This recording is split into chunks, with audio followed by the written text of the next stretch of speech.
Nii, täna teeme pikasaia segu. Segu on siin. Mul on pandud 250 milli vett ja 4 muna. Ja selle 4 muna ma korra suristan nad läbi.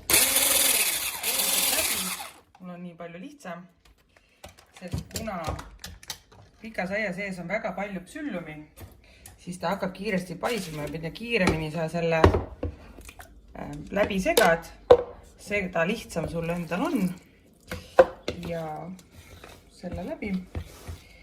Kui see on mul läbi segatud, ma jätan ta 10 minutiks paisuma ja siis moodustan sellest pikasaia. Kasutab mul küpsetamisel selline pikkvorm, kui võib ka lihtsalt teha küpsetuspaberi sees. Nüüd on 10-15 minutit möödas. See tainas on täitsa läinud paksuks ja mina kasutan kummikindaid ja võtan siit selle vormi. Võtan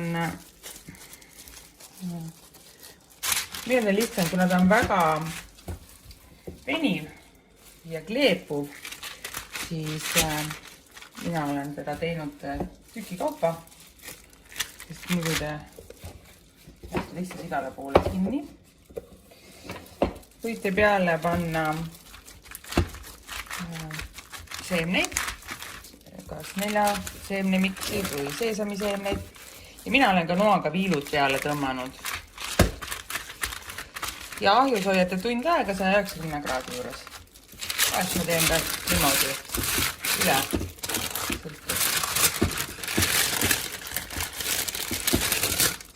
Nii, ja läheb ahju.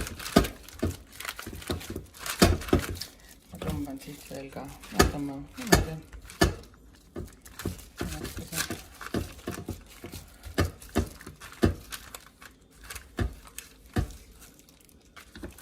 Nii, valmis.